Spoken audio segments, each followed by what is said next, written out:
10 내지 15%로 증가되어 있고, 또한 연령이 높아질수록 60대 이상에서는 20%까지도 담석이 높아지게 됩니다. 남자들에 비해서 약 1.5배 정도 담석이 더 잘 생기는 거로 되어 있습니다. 호르몬 변화, 임신 이런 것들에 의해서 여자들이 담석이 남자보다 잘 생깁니다. 안녕하세요. 슬기로운 폐경생활 시간입니다. 오늘은 여성 호르몬과 담낭 질환, 편두통에 대해서 알아보도록 하겠습니다. 오늘은 호르몬 치료를 하게 되면 담낭 질환이 높아진다는 말씀을 드려야 될 것 같아요. 식생활이 서구화가 되면서 또 연령이 증가하면서 담낭 질환이 높아지는 추세가 있거든요. 담낭 질환에 대한 증상과 주의점에 대해서 잘 알고 거기에 대처하는 지혜를 얻는 시간이 되도록 하겠습니다. 담낭에 돌이 생기는 건데요. 돌의 주요 내용물은 콜레스테롤과 빌리루빈이라고 하는 겁니다. 담석증은 대부분 증상이 없습니다. 잘 모르거든요. 심해지면 담관을 맞게 되면 상복부 통증을 느끼고, 또 심한 경우 이제 3차 신경을 눌러가지고 편두통을 느끼게 됩니다. 급성 담낭염, 췌장염 이런 합병증이 생기실 수가 있습니다.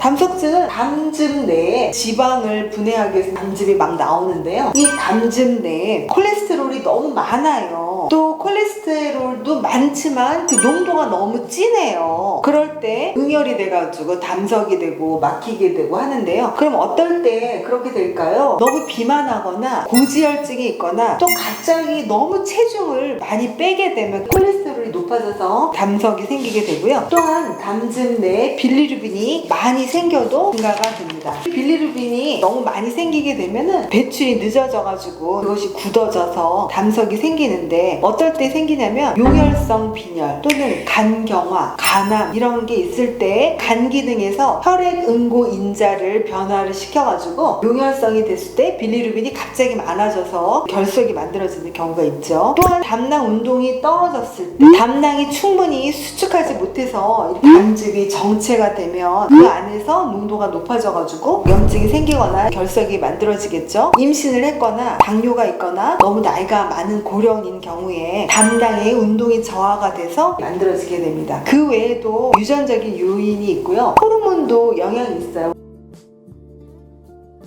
피임약이라든지 호르몬제를 먹었을 때도 변화에 의해서 이렇게 담즙의 성분도 변화하게 되고, 농도도 변화하게 되고, 또 담낭의 운동성도 변화가 되고 해서 담석 같은 것이 생기게 됩니다. 그렇기 때문에 폐경 여성 호르몬 치료랑 담낭 질환의 연관성은 있다고 볼 수가 있습니다. 그렇다면 폐경 호르몬 치료와 담낭 질환의 연관성이 있다고 말씀드렸는데, 그럼 얼마나 연관성이 있을까요? 담낭염 발생을 메타 분석을 했더니 5년 동안 호르몬 치료를 한 경우에서는 상대적으로 1.8배 정도 많이 생기는 거, 또 호르몬을 5년 이상 썼던 경우에는 2.5배 정도 더 많이 증가되는 것으로 나타나 있습니다. 그러니까 폐경 호르몬 치료를 50대부터 시작해서 80대까지 한다고 봤을 때 담석이 생기거나 담낭 질환이 생길 리스크가 매우 높아지죠. 초음파를 통해서 안에 결석이 있다든지 이런 걸 알아내고, 그래서 미리 수술하는 경우도 있겠고요. 또 예측을 하고 검사를 하는 것도 굉장히 중요하다고 할 수 있습니다.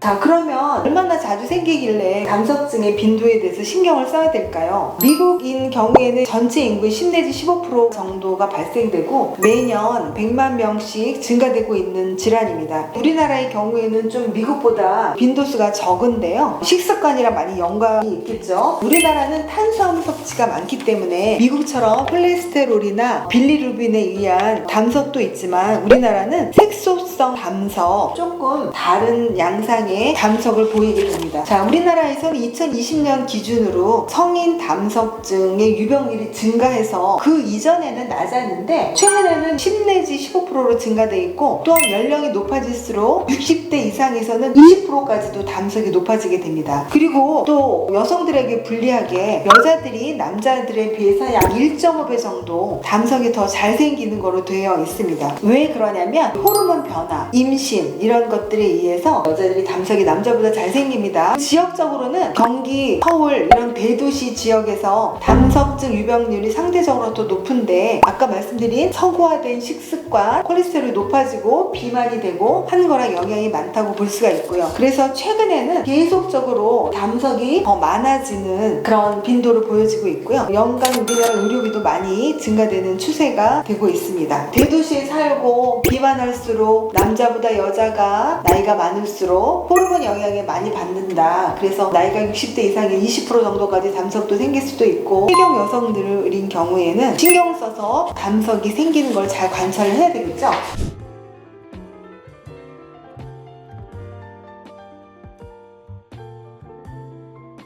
호르몬 종류에 따라서 그러면 담낭 질환이 생기는 빈도가 달라질 수가 있을까요? 네, 달라질 수가 있습니다. 호르몬 치료에는 먹는 호르몬 치료가 있고요. 또 바르는 호르몬 치료로 나눠서 할 수가 있는데요. 먹는 호르몬보다 바르는 호르몬이 훨씬적으로 덜 생긴다고 되어 있습니다. 왜 그러냐면 바르는 호르몬은 간의 대사를 거치지 않기 때문에 혈액 응고인자라든지 비리루빈이라든지 콜레스테롤이라든지 이런 대사에 영향을 덜 주기 때문에 특히 먹는 것보다 바르는 것이 담석이나 담낭 질환의 발생률을 덜 시킨다고 알 수 있습니다. 우리나라에는 호르몬 바르는 것 중에 디비겔이라고 하는 상품이 나와 있어요. 자궁을 적출하신 분들은 디비겔만 바르셔도 괜찮고요. 자궁이 있는 여성분들은 디비겔을 바르면서 유트로게스탄 같은 프로게스테론을 먹거나 미레나라고 하는 호르몬 루프를 자궁에다 넣고 바르는 디비겔을 쓰기도 하고, 유트로게스탄도 먹는 양을 조절하거나 하실 수 있어요. 구체적인 내용은 전문의와 잘 상의를 하시면 좋겠습니다. 50대 초반부터 80대까지 오랫동안 호르몬 치료를 하기 위해서는 호르몬제의 나이에 따른 선택도 굉장히 중요하고, 호르몬 치료를 자꾸 바꾸는 것도 필요하거든요. 근데 그런 거는 여러분들이 아실 수가 없어요. 반드시 주치의를 잘 정해놓고 꾸준히 잘 상의를 하셔야 될 것 같습니다.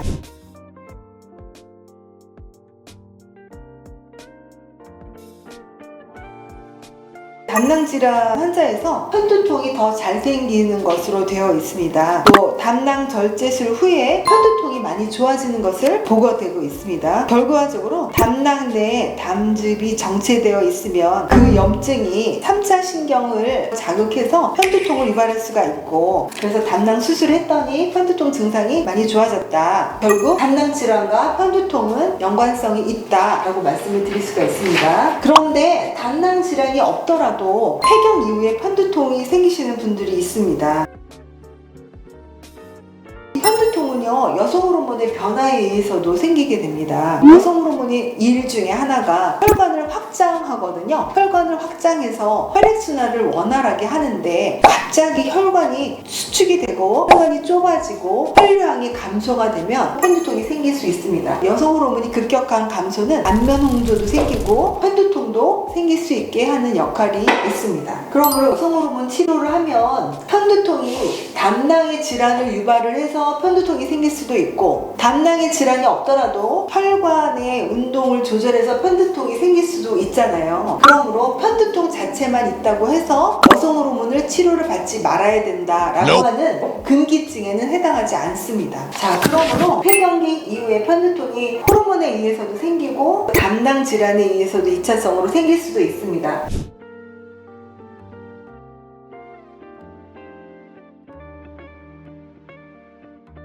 호르몬의 감소에 의해서도 편두통이 생길 수가 있고, 또 호르몬 치료를 통해서 2차적으로 담낭 질환의 담석이 생기거나 담낭 질환으로 인해서도 3차 신경을 눌러서 편두통이 생길 수도 있습니다. 그렇지만 호르몬 치료가 편두통이 있다는 것만으로 호르몬 치료를 금기하는 것은 아니거든요. 호르몬 치료를 통해서 얻을 수 있는 장점이 100가지도 넘거든요. 그러니까 증상이 생겼을 때 호르몬 치료를 할 것인가 중단할 것인가는 주치의와 상의를 하셔서 내가 호르몬 치료 약이 먹는 것 대신에 바르는 거로 바꿀 수도 있고, 용량을 줄일 수도 있고, 초음파를 통해서 담낭 질환이 있는 것도 확인할 수가 있고, 또는 편두통의 다른 원인도 찾아볼 수도 있습니다. 여러분, 오늘은 슬기로운 폐경 일상생활에서 여성 호르몬 치료와 편두통, 담낭 질환에 대해서 알아보는 시간을 가졌는데요. 여성 호르몬 치료를 설명을 드리면서 왜 호르몬 치료가 중요하고 또 호르몬 치료의 부작용은 무엇이고 전반적으로 암 예방 효과가 30%가 있고 심혈관계 질환으로 인한 사망률이 50%나 줄고 인슐린 저항성에 대해서도 많이 효과가 있고 혈전에 대한 리스크가 높아질 수 있다는 점, 호르몬 종류에 따라서 혈전에 대한 거나 담낭 질환이라든지 편두통에 대한 치료를 호르몬을 바꿀 수 있다는 등 여러 가지 내용들을 얘기해 드렸어요. 앞으로는 100세 시대가 아니고 120세, 130세를 사는 그런 시대에 도래했습니다. 우리가 어떻게 호르몬을 잘 치료를 하느냐에 따라서 어떻게 멋있게 건강하게 젊음을 잘 유지할지, 빠르게 자연인으로 노쇠를 할지 여러 가지 항노화 측면에서 바라보는 중요성에 대해서 고려를 해보시면 좋겠습니다. 제가 했던 이전의 강의들도 한번 다시 보시면서 호르몬 치료를 어떻게 할 것인가, 어떤 선생님에게 치료를 할 것인가, 어떤 약을 먹을 것인가, 언제까지 할 것인가, 이런 거를 잘 계획을 세워보시면 좋겠습니다. 여러분, 오늘의 강의가 도움이 되셨으면 좋아요, 구독, 알림 설정 잊지 말아주세요. 오늘도 강의를 들어주셔서 감사하고요. 즐겁고 행복한 시간 되시기 바랍니다. 감사합니다.